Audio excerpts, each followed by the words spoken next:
ये है एक स्पेक्टेकल्ड कोबरा, भारत के सबसे बदनाम सांपों में से एक, दुनिया का एकमात्र ऐसा सांप जो कि तुम्हारी तरफ ही आ रहा है वहाँ पर। ये दुनिया का एकमात्र ऐसा सांप है जिसे नागपंचमी पर देखने के बाद लोग पूछते हैं और बाकी दिन दिखाई दे तो उसे मार देते हैं।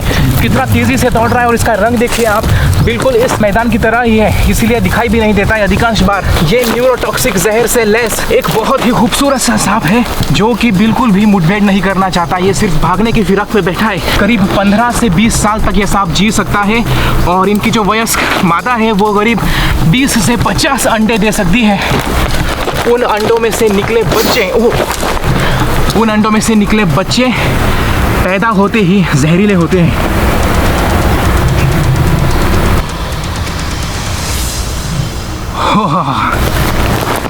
कितने करीब से गया वो सांप मेरे पैर को छू कर, लेकिन उसने मुझे कोई नुकसान नहीं पहुंचाया। यही इन सांपों की खासियत है।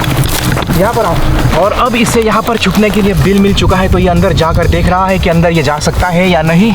ज़मीन के अंदर रहने वाला ये सांप करीब 15 से 20 साल तक जी सकता है और कुछ लोग ऐसा मानते हैं कि स्पेक्टेकल्ड कोबरा अगर 100 साल का हो जाए तो उसे नागमणि मिलता है, लेकिन ये बात सरासर झूठ है। इस सांप का फन ही इसकी पहचान है। आप देख रहे हैं जैसे जैसे मैं हिल रहा हूँ वैसे वैसे ये मूवमेंट किया जा रहा है।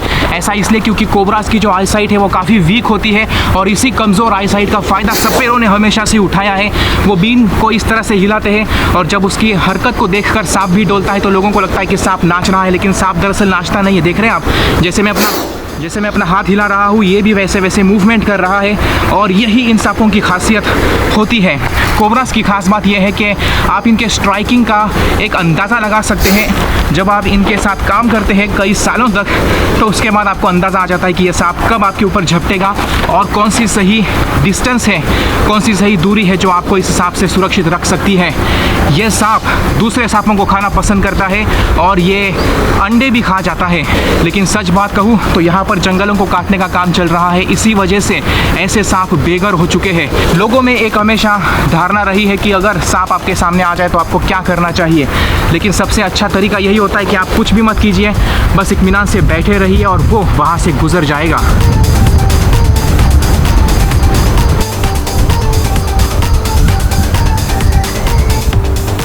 इससे साफ होता है कि अगर आप हरकत नहीं करेंगे तो सांप कभी बाइट नहीं करेंगे, लेकिन क्या यह तरकीब दूसरे सांपों पर भी काम करेगी? इससे देखिए यहाँ पर मैं इसे इस टहनी पर रख देता हूँ ताकि आप इसे अच्छे से देख सके। मैंने इसे टहनी के साथ ही उठा लिया।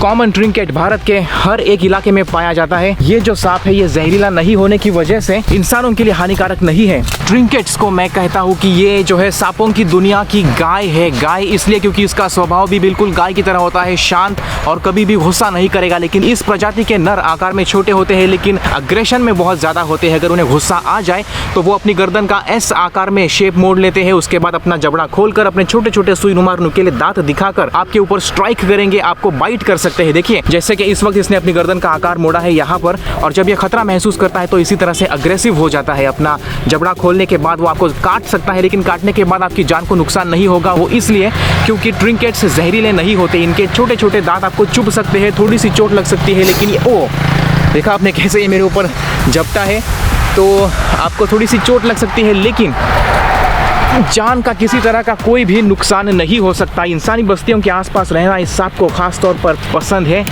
और ये देखिए इसकी गर्दन का शेप आप देख सकते हैं कैसे इसने अपनी गर्दन को मोड़ा है एस आकार में। ये सांप पेड़ों के ऊपर रहने में अच्छे खासे माहिर होते हैं और चूहे खाना पसंद करते हैं। रात के वक्त ये सांप अक्सर शिकार करने के लिए बाहर निकलता है, लेकिन दिन के वक्त ऐसी झाड़ियों के ऊपर या फिर छोटे मोटे झुरमुट में बैठकर आराम फरमाता है। इसकी औसत मादा करीब 8 से 10 अंडे दे सकती है और जुलाई के महीने में ये हमेशा अंडे देते हैं। लगभग 70 दिन बाद उन अंडों से छोटे छोटे बच्चे बाहर निकलते हैं।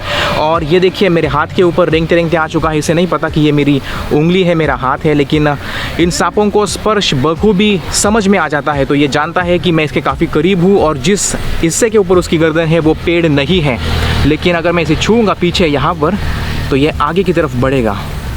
ये देखिए, देख रहे हैं आप किस तरह से ये रेंग कर जा रहा है। बहरहाल ये ट्रिंकेट पूरे अमनो अमान से निकल गए।